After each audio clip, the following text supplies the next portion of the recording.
The crisp October air of 1995 bit at Sarah Weaver's cheeks as she hurried through the bustling streets of New York, a stark contrast to the quiet, almost suffocating embrace of the past that clung to her. 15 years had passed since that suffocating silence, but a recent anonymous letter had ripped open the old wound, revealing the raw, unhealed grief beneath. The envelope, devoid of a return address, held a single typewritten sentence. "The Mercy Home in Brookhaven holds more than just memories, Sarah. It holds secrets."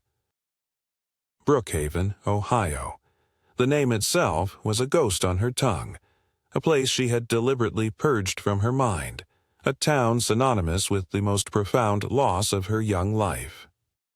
It was there, at the Mercy Home, a sprawling, seemingly benevolent institution run by an order of nuns, that a frightened, naive 18-year-old Sarah had surrendered her newborn daughter, convinced by persuasive, pious voices that it was for the child's own good.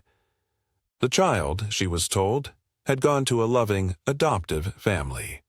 The trauma of that day, the hollow ache in her arms, had never truly faded, merely retreated into the deeper recesses of her being.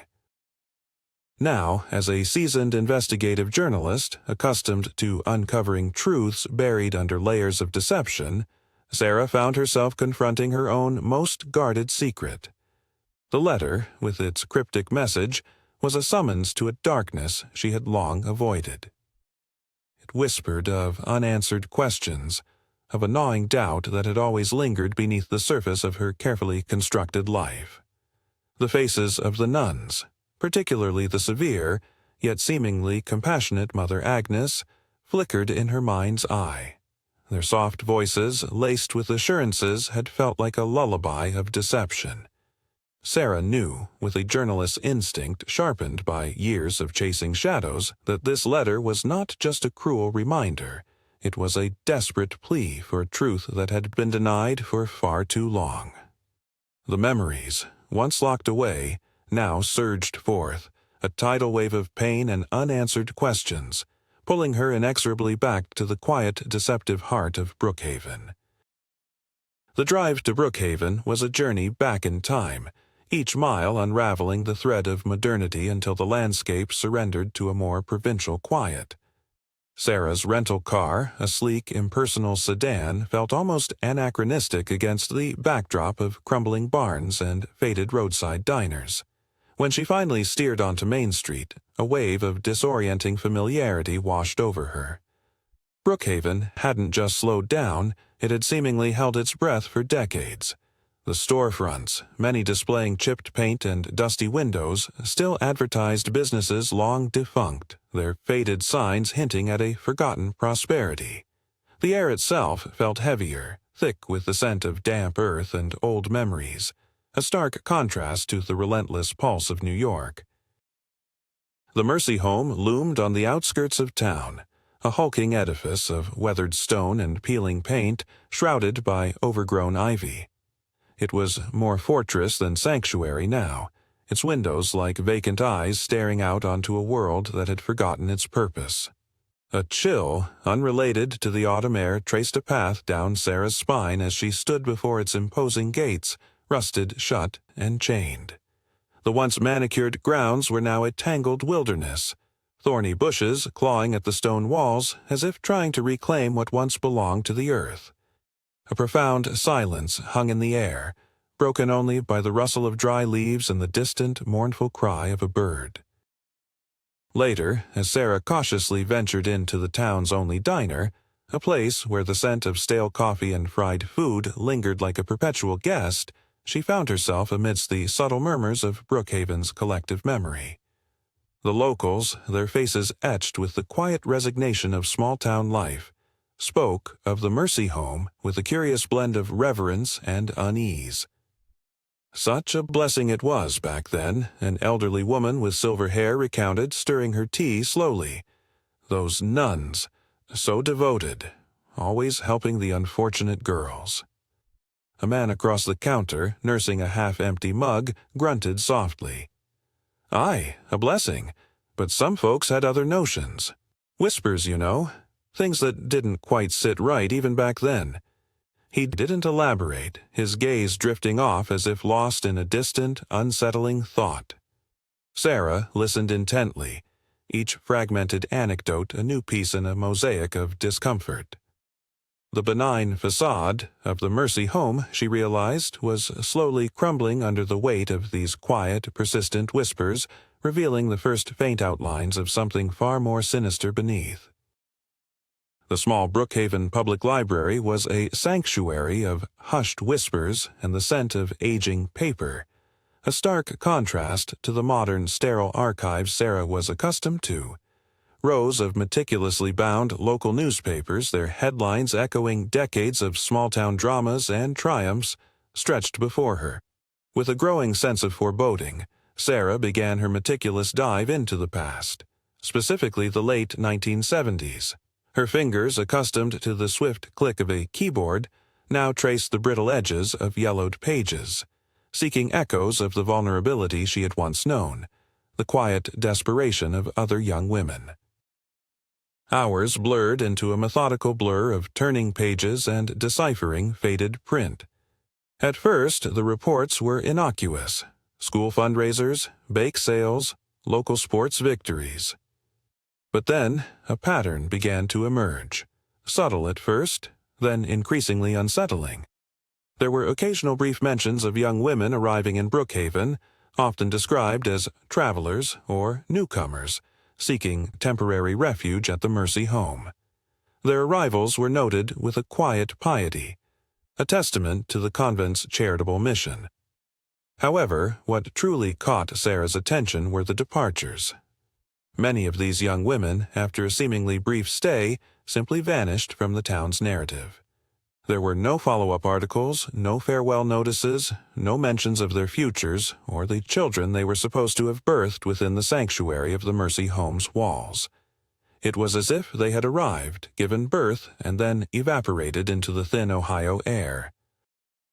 Sarah found a particularly haunting series of small, almost negligible articles about several unwed mothers who had supposedly moved on for a fresh start. One such report detailed a young woman named Maria Rodriguez who had arrived pregnant and alone in 1978. The subsequent mention, a mere 2 months later, stated she had returned to her family in California, with no mention of her child. Another, a timid girl from a neighboring state, was simply noted as having departed for new opportunities. The vagueness of these entries, the lack of any real detail regarding the babies, gnawed at Sarah. It was too clean, too convenient. The community, it seemed, had either willingly ignored these inconsistencies or had been deliberately kept in the dark.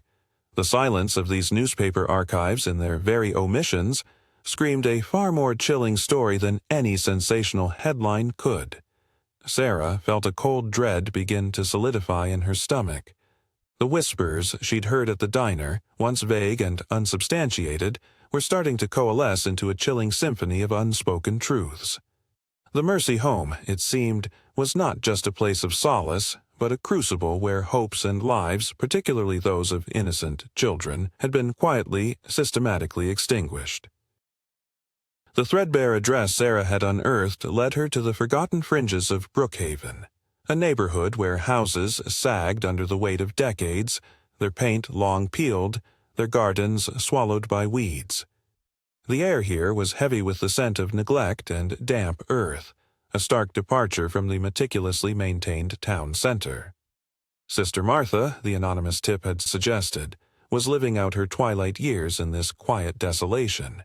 Sarah found her in a small, cramped bungalow, its porch littered with faded newspapers and a rocking chair that swayed gently in the unforgiving breeze. The woman who opened the door was a shadow of the austere, starched figure Sarah remembered from the Mercy home's promotional brochures. Her eyes, once sharp and commanding, now held a bewildered, distant gaze, clouded by the creeping tendrils of dementia. A faint, almost imperceptible scent of mothballs and stale tea hung in the air as Sarah stepped into the cluttered living room.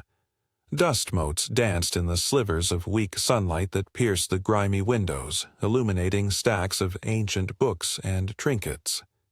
Sister Martha, now simply Martha, was a woman lost in the labyrinth of her own mind, her memories fragmented and elusive.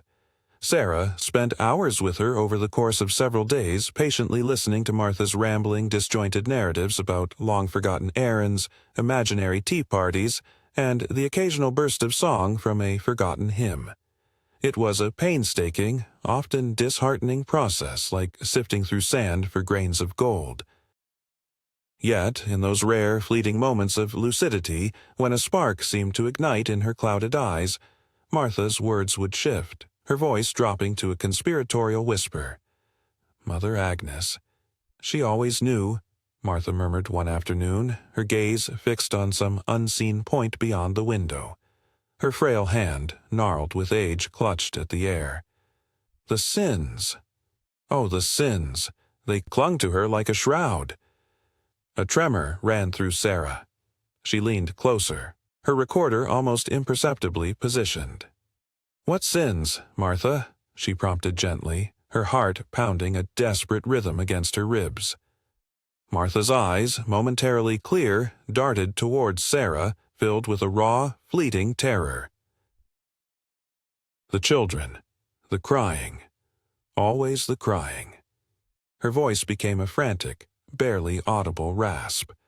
They took them away, such a terrible secret. Mother Agnes. She said it was God's will, but it wasn't. It was her will. The clarity would then dissipate as quickly as it had appeared, replaced by the familiar fog of confusion, Martha's attention drifting to a speck of dust on the worn rug. But the fragmented phrases, sins of Mother Agnes, the crying children, and took them away, resonated deeply within Sarah, concrete evidence that the hushed whispers of Brookhaven were rooted in a dark, undeniable truth. Martha was a shattered mirror, reflecting glimpses of a horrific past, a past that was slowly, agonizingly coming into focus. The fragmented confessions of Sister Martha, though obscured by the fog of dementia, had provided Sarah with a crucial, unsettling confirmation. The Mercy Home harbored secrets far darker than simple neglect. Armed with this chilling conviction, Sarah shifted her focus from the dusty archives of the past to the bureaucratic labyrinths of the present. Her next targets were the seemingly impenetrable walls of officialdom, the local hospital, specifically its maternity ward, and the county's social services department. These were the institutions that should have held irrefutable records of every birth and every legal adoption. Her initial inquiries were met with a polite, almost practiced resistance. Hospital administrators spoke in vague generalities, citing patient privacy and the sheer volume of decades-old records. Social services employees, their voices tinged with the weariness of endless paperwork, offered similar platitudes. But Sarah was a journalist forged in the fires of cynicism and relentless pursuit. She knew how to navigate these bureaucratic mazes, how to ask the right questions, and how to spot the subtle hesitations that betray hidden truths. She pulled strings, invoked her professional standing, and employed every ounce of her investigative tenacity. Slowly, painstakingly, she began to gain access to the faded ledgers and microfilmed documents of the late 1970s. What she found was less a smoking gun and more a pervasive, systemic disarray that was, in itself, deeply suspicious. Many birth certificates from the Mercy Home were incomplete, lacking the mother's full name or providing only a first name. Dates often seemed inconsistent with the supposed length of stay. Even more glaring were the adoption records. For a significant number of infants born at the Mercy Home, there were no corresponding adoption papers filed with the county. Or, if there were, the details were astonishingly sparse. No names of adoptive parents, no official court decrees, just a brief, almost dismissive notation that the child had been placed privately. Sarah felt a cold, creeping certainty begin to settle in her bones. This wasn't mere oversight or clerical error. This was a pattern of deliberate obfuscation. The missing records weren't just missing. They had been erased or simply never created. The inaccuracies weren't innocent mistakes. They were deliberate distortions designed to obscure the truth. The official pathways, meant to protect vulnerable children and their mothers, had been meticulously circumvented. The meticulous piety that surrounded the Mercy Home in the collective memory of Brookhaven now seemed a carefully constructed facade, behind which a dark, illicit trade had flourished, leaving a trail of vanished lives and a paper-thin veil of legality. The realization was a punch to the gut, making her own lingering questions about her daughter's fate even more agonizingly real. The threads of official silence were beginning to unravel, revealing the dark, tangled knot beneath. The frustrations of the public archives and the evasiveness of former state employees had only served to sharpen Sarah's resolve. The pieces of the puzzle, though scattered and obscured, were undeniably beginning to fit. Her next crucial step involved a deeper dive into the legal world, a realm where secrets were often buried under layers of official-looking jargon and procedural complexities. Sarah reached out to an old acquaintance, a seasoned attorney named Ben Carter, who specialized in family law and possessed an uncanny knack for navigating the dusty corridors of county courthouses. Ben, with his world-weary cynicism and sharp intellect, was initially skeptical but intrigued by Sarah's fervent conviction. The mention of the Mercy Home, a name that still evoked a certain hushed reverence, piqued his professional curiosity. With Ben's invaluable assistance and the leverage of his legal credentials, Sarah gained access to adoption records that had previously seemed insurmountable. These weren't the public sanitized versions, but the actual court filings, the often dense documents that outlined the legal transfer of a child from one family to another. It was within these files, seemingly innocuous and tedious, that the true horror of the Mercy Home's operations began to unfurl itself. As Sarah meticulously combed through bundles of faded paper held together by brittle string, a chilling pattern emerged. Several adoption cases linked directly to the Mercy Home in the late 1970s stood out with alarming clarity. The first red flag was the sheer speed of these adoptions. Babies, barely weeks old, were whisked through the system with astonishing efficiency, often bypassing the standard waiting periods and comprehensive background checks that were, even in the 70s, considered prudent. It was as if a fast-track invisible pathway existed, clearing the way for these particular placements. But the most damning evidence lay in the financial details. Every adoption case Ben had flagged for Sarah involved a significant, unusually high donation or fee, paid directly to the Mercy Home. These sums far exceeded the typical administrative costs associated with adoptions, even accounting for legal and medical expenses. The amounts ranged from what, in the 1970s, would have been considered a modest fortune to sums that bordered on exorbitant. There were no detailed breakdowns of these payments, no clear justification for the inflated figures. They were simply listed as lump sums, discreetly tucked away in the legal boilerplate. One file in particular sent a shiver down Sarah's spine.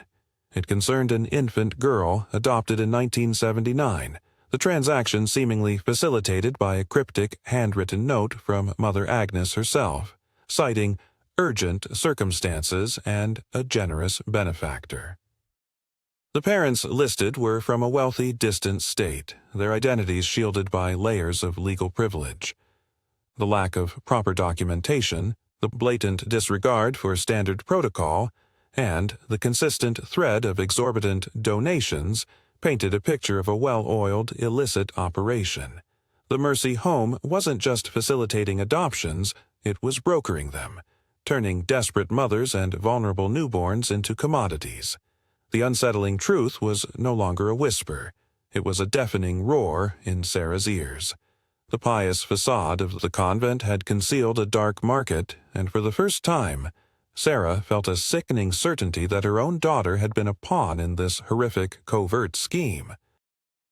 The legal documents, meticulously analyzed with Ben's help, had confirmed Sarah's darkest suspicions. The Mercy Home was a hub for illicit adoptions, a grim marketplace where vulnerable lives were traded for profit. Yet the question remained: who were the cogs in this sinister machine? Beyond Mother Agnes and Sister Cassandra, whose names now echoed with a chilling resonance in Sarah's mind. She needed a living witness, someone who had seen the inner workings, someone not clouded by dementia or the protective veil of the church. Her search eventually led her to a faded entry in an old town directory. A groundskeeper and night watchman listed as working at the Mercy Home during the 1970s, a man named Silas Croft. Finding Silas proved to be another journey to the forgotten corners of Brookhaven. He lived in a ramshackle cottage on the very edge of town, its porch adorned with rusty tools and a perpetually barking hound. Silas himself was a man carved from the rugged Ohio landscape, his face a roadmap of wrinkles, his hands gnarled from years of labor, and his eyes, though watery with age, still held a flicker of sharp, unblinking awareness. He was initially wary, distrustful of strangers, and even more so of anyone asking about the Mercy Home. He'd seen too much, been told to keep silent for too long.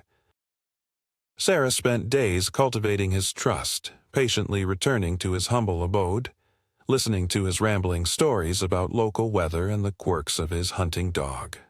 She brought him freshly baked pies from the diner, listened to his complaints about his rheumatism, and, most importantly, she didn't push. She simply waited, a silent, empathetic presence until the dam of his guarded memories began to crack. Finally, one blustery afternoon, as the wind rattled the panes of his small cottage, Silas began to speak of the Mercy Home, his voice a low, gravelly rumble. He recounted the mundane routines of his duties, tending the overgrown rose bushes, repairing leaky pipes, and the quiet, lonely patrols of the grounds at night. But then his narrative shifted, his eyes taking on a distant, haunted look. "They had rules, you see," he whispered, leaning forward, his voice barely audible above the wind. "Strict rules, especially after dark." He spoke of the special visitors, men and women in expensive city clothes who would arrive in sleek, dark cars late at night, long after the town had settled into its slumber. They never used the main entrance. Instead, they would enter through a secluded side gate, a heavy iron monstrosity that Silas was instructed to unlock only for certain prearranged signals. "They came and went like ghosts," he muttered, his gaze fixed on a distant point. "Never spoke to 'em, just unlocked the gate, always carried packages." He paused, a flicker of something akin to fear in his eyes. Sometimes the packages were wrapped in blankets. Small, very small. And then, the truly chilling detail. Silas described a section of the convent, deep within its labyrinthine interior, that was always kept locked, always shrouded in an unnatural silence. Mother Agnes called them meditation chambers. He scoffed, a bitter laugh escaping his lips. "But I heard things. Sometimes. When the wind was just right and the nuns were otherwise occupied. Crying, small cries. And then, nothing. Just silence again." He remembered a peculiar, heavy wooden door, unlike any other in the convent, that led to a narrow, seldom-used corridor. Always locked, always, and no one was ever allowed near it. Not even us, the caretakers. He hadn't seen anyone enter or leave these secret rooms for years, but the memory, the faint echoes of muffled cries had clearly haunted him for decades. Silas's confession was not just a testimony. It was a horrifying blueprint, sketching out the clandestine operations of the Mercy Home, painting a vivid, nightmarish picture of hidden rooms and unseen transactions, and confirming Sarah's deepest fears about the fate of the lost children. The fragmented hints from Silas, coupled with the glaring inconsistencies in the official records, had solidified Sarah's conviction.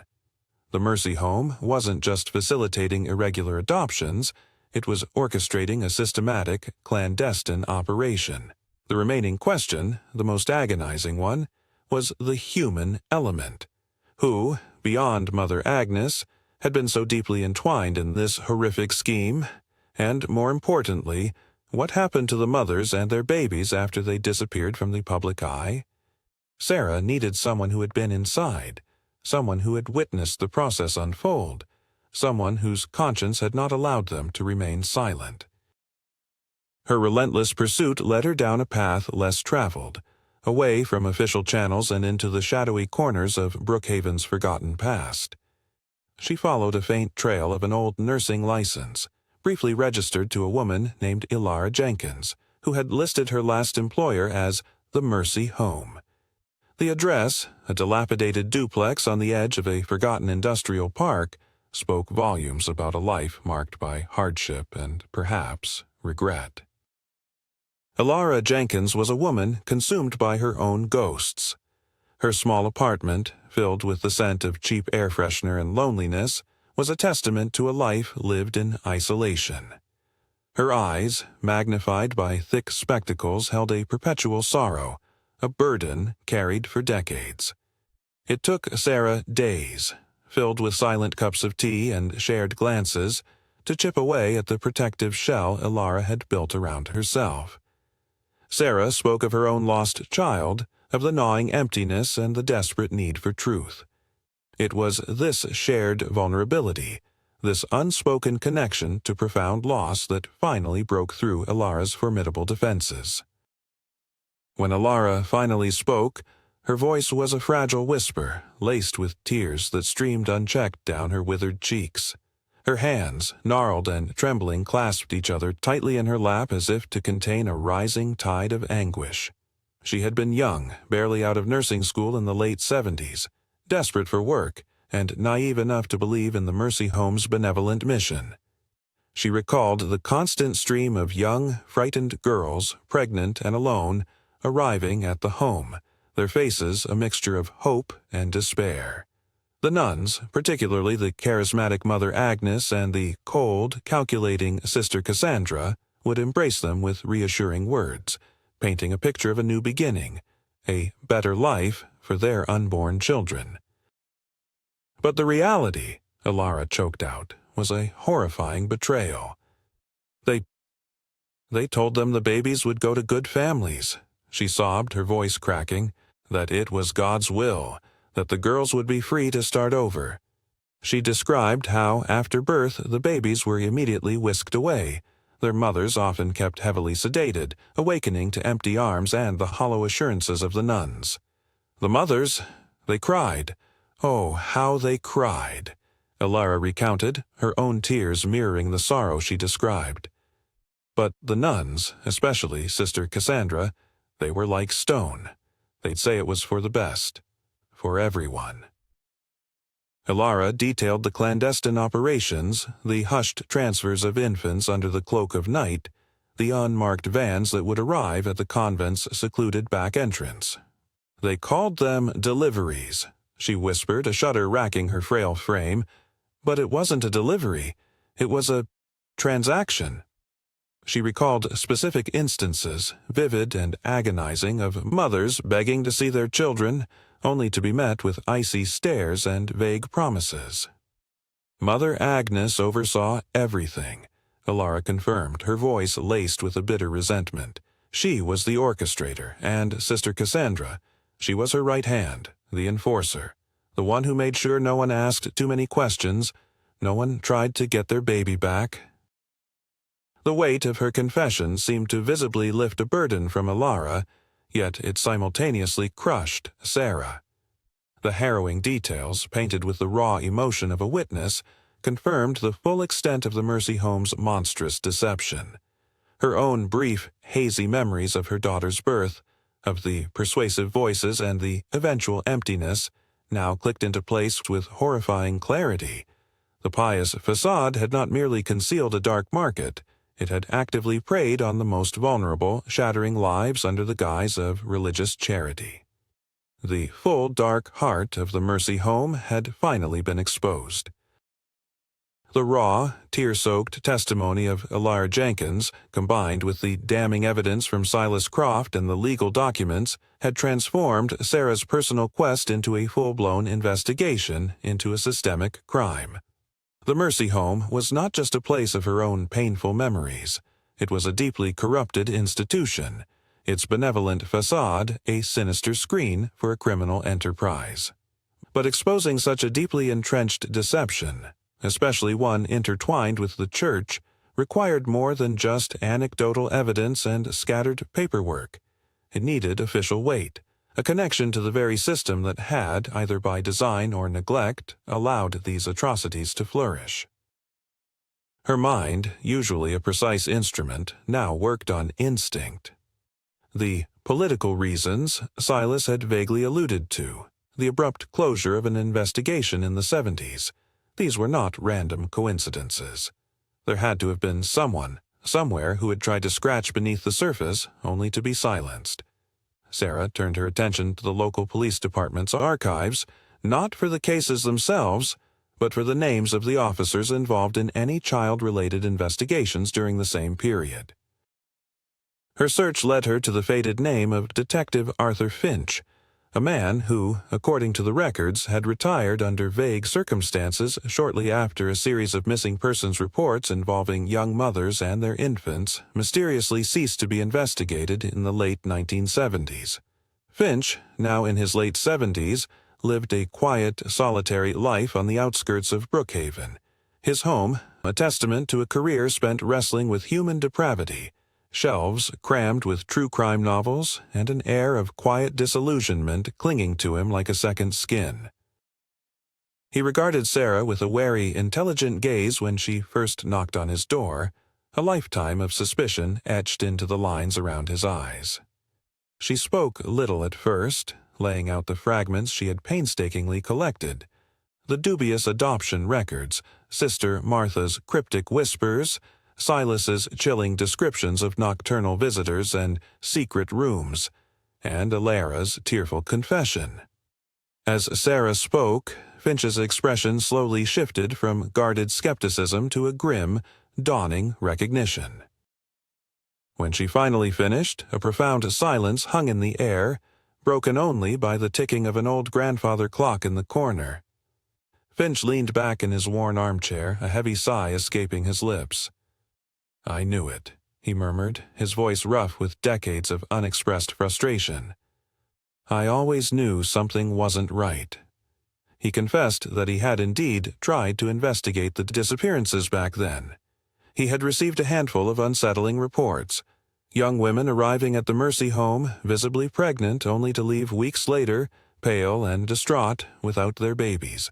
When he pressed for answers, he was met with a wall of silence from the convent, backed by an inexplicable yet undeniable pressure from higher-ups within the county, including a powerful local politician who was a prominent church benefactor. "They shut me down, Miss Weaver," he stated, his voice flat with suppressed anger. "Said I was harassing a respected religious institution. Threatened my pension, my career." He pulled out an old dog-eared notebook, its pages filled with his own meticulous, handwritten notes. "But I never stopped looking, not really, just had to do it. Off the books."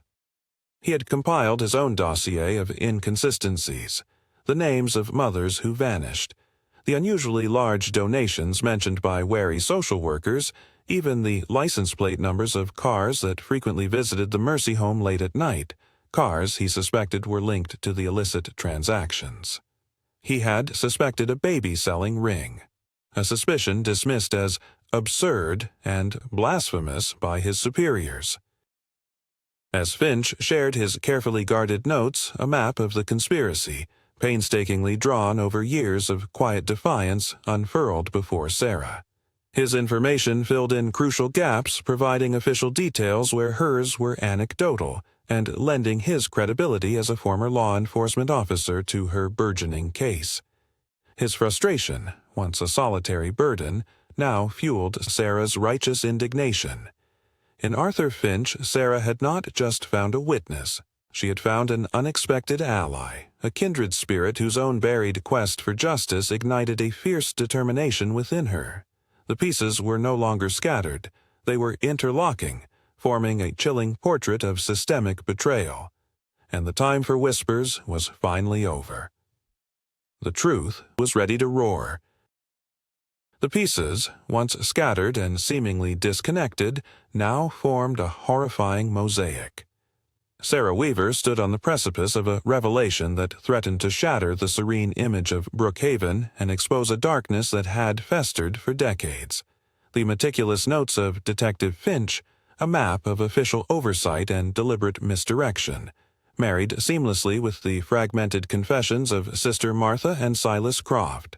But it was Elara Jenkins's tear-soaked testimony, the raw eyewitness account of babies being taken from their mothers and whisked away into the night, that truly solidified the narrative.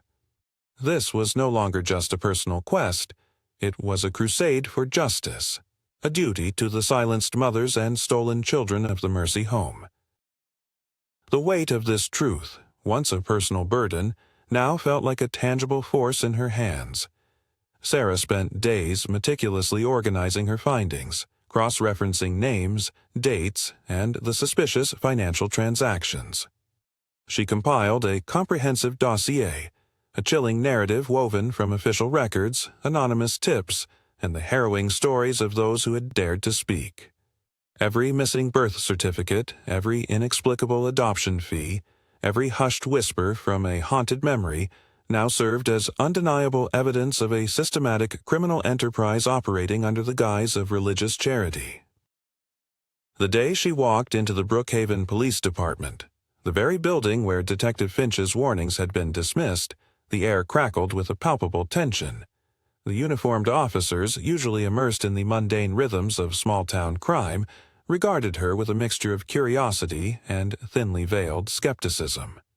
Sarah, however, was no longer the timid, grieving girl who had once lost her way in this town. She was a journalist, sharpened by years of battling cynicism and unearthing inconvenient truths. Her posture was erect, her voice steady, imbued with the authority of someone who had stared into the abyss and refused to blink.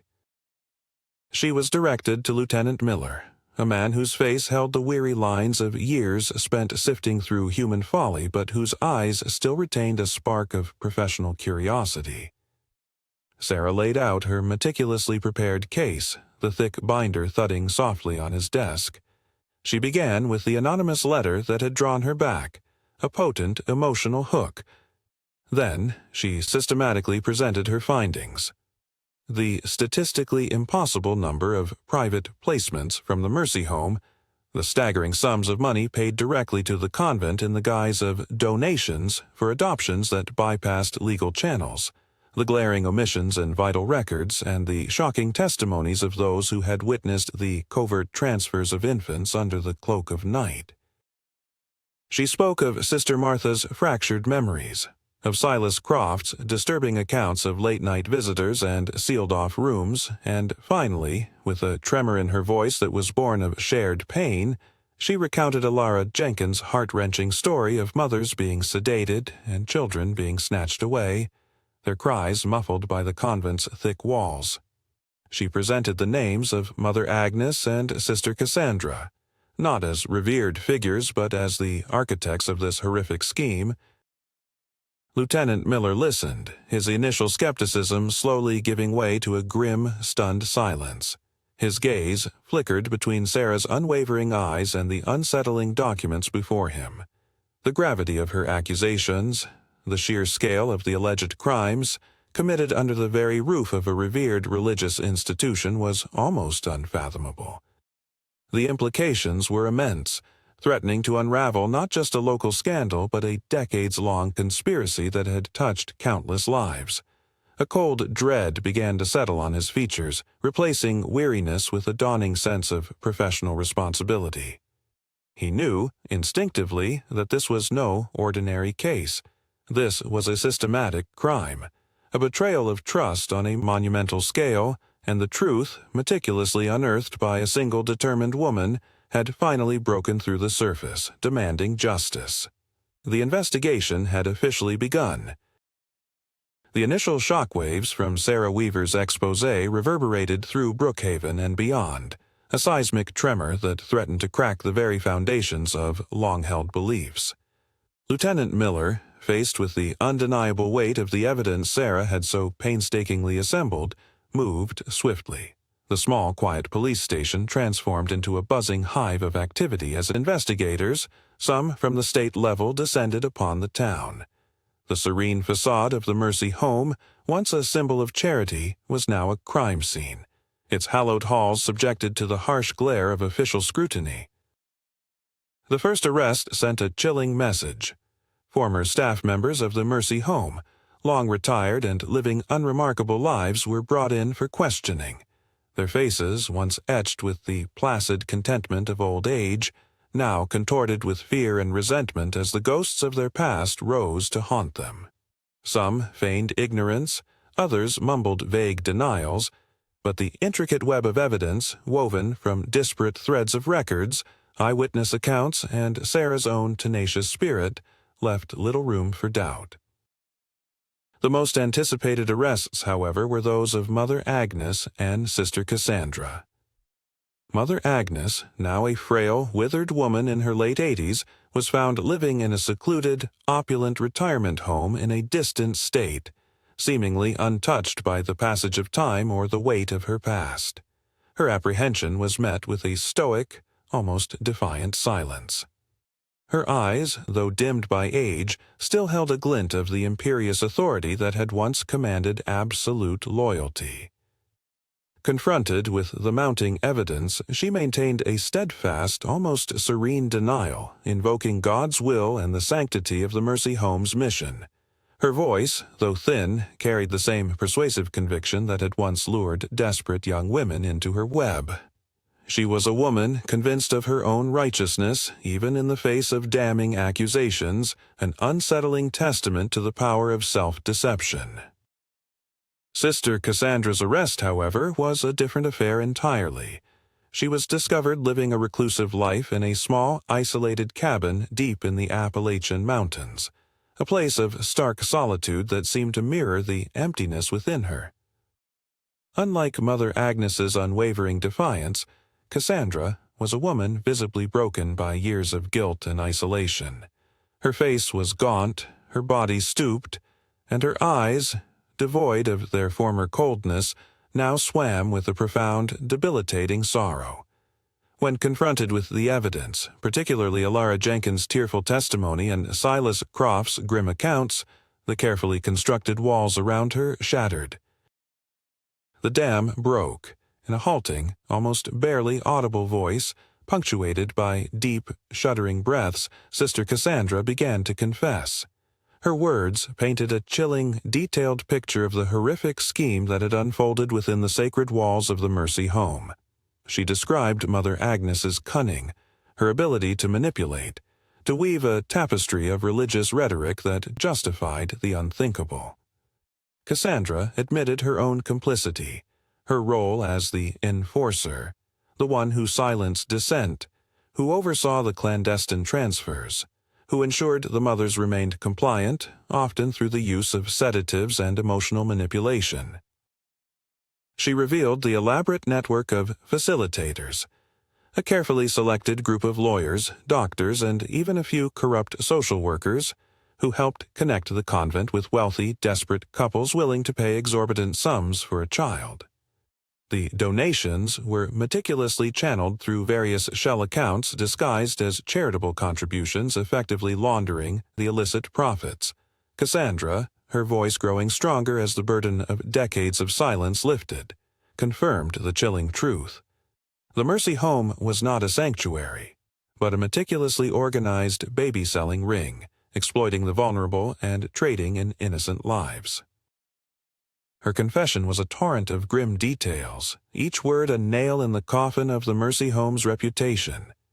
She spoke of the exact locations of hidden ledgers, the names of key buyers, and the methods used to forge documents and erase traces. Her remorse, raw and visceral, seemed to deepen with every horrifying detail she unveiled. The revelation of the full gruesome truth, emanating from the lips of one of its architects, ripped through the community, leaving behind a profound sense of betrayal and a burning desire for retribution. The era of whispers was over. The screams of justice had begun. Sister Cassandra's confession, a torrent of long-suppressed truths, had provided Sarah with the missing keys to a labyrinthine mystery. Names, dates, and meticulously hidden addresses emerged from the depths of the nuns' guilt-ridden memory. Details that had been shielded for decades by a conspiracy of silence and corruption. For Sarah, these revelations were not just evidence of a heinous crime. They were a lifeline, a flickering beacon in the vast, dark ocean of her personal loss. Among the myriad of names and forged documents, one stood out, illuminated by an agonizing yet exhilarating hope. The records pertaining to her own daughter's adoption. Armed with this newfound, irrefutable information, Sarah poured herself into the most profound investigative challenge of her career, finding her child. The process was agonizingly slow, fraught with legal complexities and the deeply ingrained reluctance of a system designed to protect adoptive families. But Sarah, fueled by a mother's fierce primal instinct, would not be deterred. She navigated probate courts, cross-referenced old telephone directories, and utilized every resource at her disposal, both legal and journalistic. Detective Finch, his own long-dormant hope reignited, offered quiet, unwavering support, his network of old contacts proving invaluable in bypassing bureaucratic obstacles. The journey led her far from Brookhaven to a quiet, tree-lined suburb in another state, a place of manicured lawns and the comforting hum of everyday life. The address, delivered to her by a private investigator working on Finch's behalf, was ordinary, unremarkable. It was a perfectly normal house, a haven of normalcy for a young woman who, for nearly 2 decades, had lived a life entirely unaware of the dramatic, harrowing circumstances of her birth. Standing before the front door, Sarah's heart hammered against her ribs, a frantic drumbeat of anticipation and terror. 15 years of gnawing emptiness, of unanswered prayers and imagined scenarios, culminated in this single, breathtaking moment. The fear of the unknown, of shattering an innocent life with a devastating truth, was almost unbearable. Yet the unyielding pull of motherhood, of a bond that had been cruelly severed, compelled her forward. When the door opened, a young woman stood framed in the doorway. She was in her early 20s, with a cascade of rich, dark hair that mirrored Sarah's own, and eyes that held a familiar spark of intelligence and warmth. She was beautiful, vibrant, a living testament to a life lived in love and security. Sarah saw glimpses of herself in her, fleeting reflections of a shared genetic heritage, and a profound, silent ache filled her chest. This was her daughter. This was the child she had mourned for so long. The conversation that followed was a delicate dance on the precipice of revelation. Sarah introduced herself as a journalist, explaining her investigation into the Mercy Home, carefully omitting the personal connection at first. She spoke in broad strokes about the historical injustices, the stolen children, and the search for truth. The young woman listened, her expression shifting from polite curiosity to a dawning, bewildered unease. She mentioned her adoptive parents, their loving, devoted presence in her life, the bedrock of her existence. Sarah observed the framed family photos on the mantel, the warmth in her voice when she spoke of her upbringing. It was clear. This young woman had been raised in a home filled with love and stability, a stark contrast to the despair of the Mercy Home. The emotional weight of the moment was immense, almost suffocating. Sarah felt the tremor in her hands, the surge of bittersweet emotion. She knew, with a certainty that transcended words, that this reunion, while bringing a fragile hope, would also bring an unimaginable upheaval to a life that had been unknowingly built on a foundation of lies. The truth, when it came, would be a seismic shock, but it was a truth that had waited too long to be told. The first fragile threads of a new beginning, fraught with pain and uncertainty, had just begun to weave themselves into the fabric of 2 lives, irrevocably linked by a past they were only just beginning to understand. The revelation of the Mercy Home scandal erupted like a volcanic shockwave, sending tremors through the quiet bedrock of Brookhaven and reverberating across the nation. Sarah Weaver's exposé, meticulously detailed and emotionally charged, landed on the front pages of major newspapers and dominated national news cycles. The public, accustomed to tales of quiet devotion from religious institutions, was stunned by the chilling reality of a baby-selling ring operating under the cloak of piety. The Mercy Home, once a hallowed name, became a symbol of betrayal, its decaying stone walls a silent monument to the children who had been stolen and the mothers who had been silenced. The legal proceedings that followed were long and arduous, dragging the darkness of the past into the unforgiving light of the present.